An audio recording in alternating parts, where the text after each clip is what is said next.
Doctor Martín País, un placer que venga a compartir, que tenga estos minutos para compartir con nosotros aquí en esto que es Tucumán al Día. Buenos días. Buen día, José, ¿cómo estás? Un saludo para toda tu audiencia también. Bien. ¿De qué se trata? ¿De qué se trata? Buen día, doctor. Sí, estamos pasando un video ahí. Sí. ¿De qué se trata este de tema, Parkinson? Este tratamiento nuevo, novedoso? Porque nosotros teníamos entendido de que es una enfermedad que prácticamente te acompaña hasta el final de los días, y esto es una novedad que te ayuda a salir de esta situación. Bien, muy correcta tu apreciación. Es importante empezar diciendo que la enfermedad de Parkinson es una enfermedad crónica. Eso quiere decir que los va a acompañar a los pacientes por el resto de la vida. Y esto se produce, ¿por qué? Porque hay un envejecimiento precoz de unas células especializadas en el cerebro que se encargan de producir dopamina. Entonces, al envejecer prematuramente, la dopamina deja de producirse y los pacientes van a comenzar a tener síntomas, algunos conocidos, como el temblor, por ejemplo, que están dentro de los síntomas motores, lentitud de los movimientos, rigidez en las articulaciones, y después tenemos otros síntomas que no son tan conocidos, pero que los pacientes realmente lo sufren bastante. Dentro de eso son la depresión, la ansiedad y problemas del sueño. Es importante también aclarar que el tratamiento, digamos, de esta enfermedad de Parkinson no va a ser quirúrgico de entrada, siempre va a ser con medicamentos y rehabilitación, es decir, con una fisioterapia. Si el paciente tiene una disciplina para cumplir esas dos cosas, generalmente tiene una calidad de vida excelente, ¿no? Veíamos que esto es prácticamente inmediata, una vez que se llevó a cabo precisamente la intervención quirúrgica, la recuperación del paciente. O sea, una vez que ha concluido la misma, ya depende de la confianza del mismo para comenzar, obviamente, si se quiere, una mejor calidad de vida en cuanto a superar esta etapa. Exactamente. Lo que ustedes están viendo ahí es un video de una cirugía en la cual nosotros hacemos lo que se llama estimulación cerebral profunda. ¿Esto en qué consiste? En colocar dos hilitos, por acá por la parte frontal hacemos dos agujeritos, y vamos a llevar esos hilitos a la parte más profunda del cerebro, que, como yo le hacía referencia, ha dejado de funcionar, ha dejado de producir dopamina. Y esos hilitos van por debajo de la piel y se van a conectar a un marcapasos que está por debajo de la clavícula en este nivel. Y ese marcapasos lo que hace es mandar impulsos eléctricos que llegan al fondo del cerebro, y eso modula esa región, y el paciente obviamente mejora todos esos síntomas que habíamos nombrado. Es súper importante aclarar que no todos los pacientes van a necesitar ese tipo de cirugía. Es una cirugía que, digamos, se la hacen en los centros más importantes de neurocirugía del mundo, pero no todos los pacientes van a llegar a la cirugía. Necesitamos pasar distintos filtros y sabiendo siempre que los pacientes van a tener una mejoría con el medicamento. Cuando ese medicamento ya no hace que el paciente tenga una calidad de vida, a partir del quinto o sexto año de enfermedad de Parkinson, ahí con un equipo especializado comenzamos a estudiarlo, y llegan muchos de esos pacientes llegan a este tipo de cirugía. Doctor, sabemos que ya, este tipo de cirugías se vienen realizando hace algunos años en Tucumán, y si bien estaba usted marcando algo que es claro, que no todos los pacientes son plausibles de llegar precisamente a este punto, pero quisiéramos saber más o menos cuántas operaciones se vienen realizando por año de este tipo de cirugías, y cuál es la respuesta hasta aquí sobre un 100% de los pacientes. Bien, aproximadamente entre la parte pública y privada realizamos de 12 a 15 cirugías por año. Y la verdad que los pacientes, cuando son bien seleccionados, es decir, con un equipo especializado como es el nuestro, tienen muy buena respuesta. la respuesta se traduce en calidad de vida, en independencia, pacientes mucho más funcionales. En etapas avanzadas del Parkinson hace que esos pacientes pierdan la capacidad de, por ejemplo, algo tan simple como vestirse, o tan simple para los varones como afeitarse, o en las mujeres maquillarse. Entonces todas esas cosas del día a día, la pérdida de calidad de vida, hace que nosotros comencemos a estudiar esos pacientes. La verdad que vemos que el cambio después de operar es impresionante, ¿no? La gente puede concurrir ya sea al estamento público o privado. ¿Dónde está atendiendo usted, doctor? Bueno, nosotros tenemos un equipo de movimientos anormales que está en el Hospital Padilla, con la doctora Alvarado, bueno, la doctora Sagué, si bien ella no está ahí, pero es la psiquiatra que está con nosotros. Y después también en la parte privada estamos en Monteagudo 639, que es el Instituto Cinea. Así que ahí todos los pacientes que necesiten, obviamente, pueden contar con nosotros para comenzar la evaluación. Específicamente en el estamento público, la gente va a sacar el turno y se hace atender, ¿así? Sí, exactamente. Generalmente los pacientes entran por el servicio de neurología, es el servicio que lo va a acompañar, le va a ajustar la medicación, lo va a estudiar, hacer diferentes pruebas para saber si estos pacientes van a necesitar cirugía, y una vez que son elegidos para la cirugía, ahí pasan con el servicio de neurocirugía, que es donde estoy yo, ¿no? En la sala 12. Bien.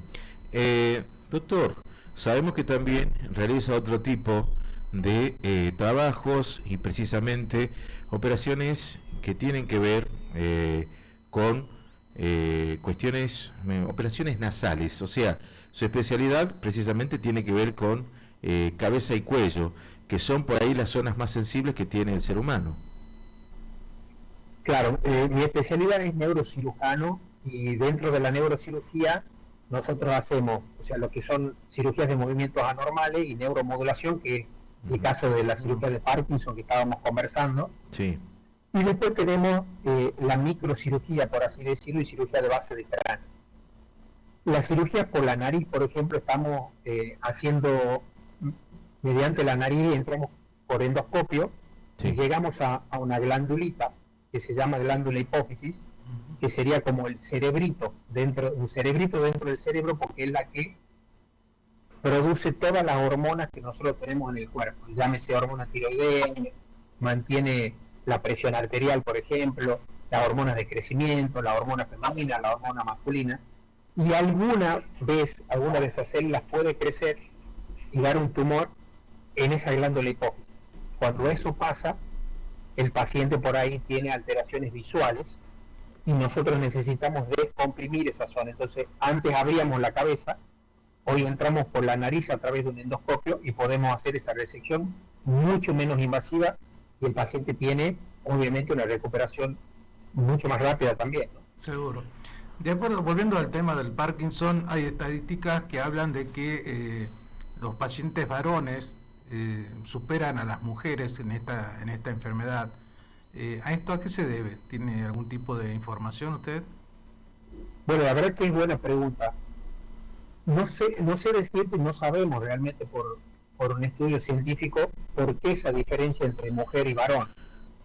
Y tampoco sabemos por qué en una persona puede despertarse la enfermedad de Parkinson y en otras no. Hoy se está estudiando mucho la parte genética, y muchos de esos pacientes que tienen enfermedad de Parkinson ya vienen con una alteración en un gen. Pero hay otros que no tienen esa alteración en el gen, la adquieren durante la vida. Entonces, se estudiaron muchos de esos pacientes que desarrollaron la enfermedad de Parkinson, y se vio que muchos de esos pacientes tienen relación, por ejemplo, trabajaban en empresas con insecticidas, plaguicidas. Esto no quiere decir que todas las personas que trabajen en ese tipo de rubro van a tener la enfermedad de Parkinson, pero tenían mayor tendencia a desarrollar la enfermedad de Parkinson los que trabajaban en esa parte, ¿no? ¿Se puede prevenir esta enfermedad? Porque generalmente llega pasando los 50, 60 años. Tenemos el caso de Michael Fox, que se le produjo casi a los 40, pero ahí generalmente las las personas, los adultos mayores son los más propensos a adquirir esta enfermedad. ¿Tienen ustedes más o menos un recorrido para evitar que se produzca el Parkinson? Bien, como bien vos decías, el Parkinson es mucho más frecuente, digamos, en los adultos mayores, a partir de los 60 años. Sí. Ese es el pico en el cual se puede encontrar. Uh-huh. Como no sabemos la causa aún, decimos que es el pico porque ya comienzan a envejecer esas células. Pero, sin embargo, hoy estamos viendo cada vez pacientes más jóvenes con esta enfermedad porque conocemos más los síntomas. Antes, por ejemplo, pacientes que eran tratados de depresión, sí, que es un síntoma del Parkinson, un síntoma temprano, no sabíamos que se trataba de Parkinson. Hoy una depresión merece ser estudiada, seguro, porque puede preceder a puede preceder a los síntomas del Parkinson, es decir, una depresión que aparece 10 años después o 5 años después puede aparecer enfermedad de Parkinson. uh-huh. Entonces vemos que el pico de edad es a los 60 años, es donde más aparece. Pero hoy estamos viendo un Parkinson más juvenil, por así decirlo. Incluso tenemos pacientes operados que ya tienen, que los operamos a la edad de 35 años, o sea que han empezado con Parkinson a los 25 años. Claro. Veíamos que esta operación se realiza con el paciente despierto. Explíquenos las características, obviamente, que tiene este tipo de operaciones. La verdad que la neurocirugía ha avanzado mucho en cuanto a sus técnicas y también la anestesiología ha avanzado mucho en cuanto a sus técnicas.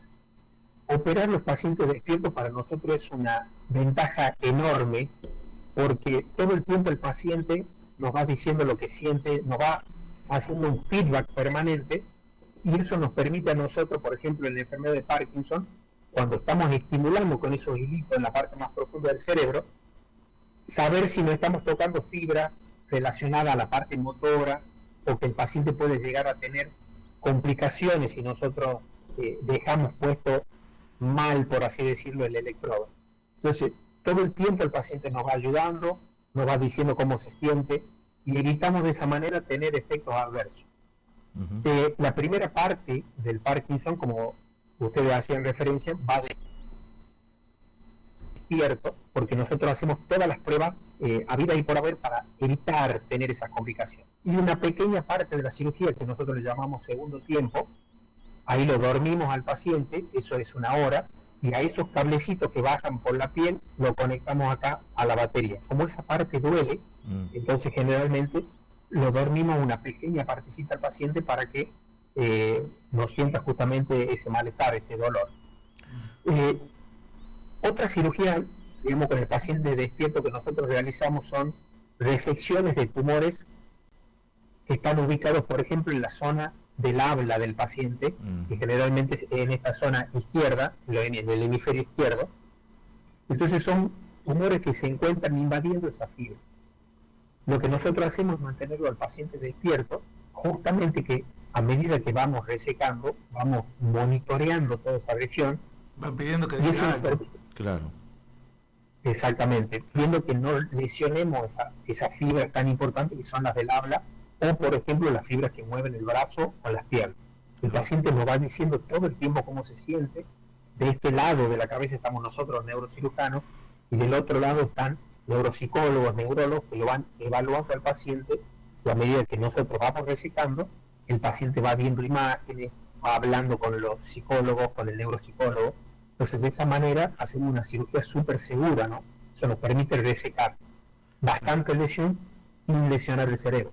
Doctor, ¿cuántas personas se requieren para poder realizar, porque está nombrando precisamente un equipo multidisciplinario, para poder llevar adelante este tipo de cirugías y qué tiempo dura?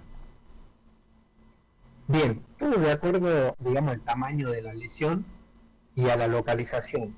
Y la verdad que tenemos un equipo bastante grande, entre neurocirujanos, ayudantes, obviamente el equipo de instrumentación que tiene que estar súper capacitado también. De hecho lo tenemos muy capacitado en el hospital Padilla de primer nivel, en la parte privada también. Entonces, sumado a ellas, en la parte estéril de la cirugía, tenemos de la otra parte en la evaluación los anestesiólogos que están constantemente ahí, el neurólogo que va evaluando y los neurofisiólogos que también van evaluando al paciente a medida que nosotros vamos resecando. O sea que es un equipo bastante grande de personas. Bien, ¿y la cantidad de horas? Bueno, como les decía, de acuerdo a la localización que tiene el tumor y la complejidad, pero puede ir más o menos desde 4 a 8 horas una cirugía. Bien, perfecto.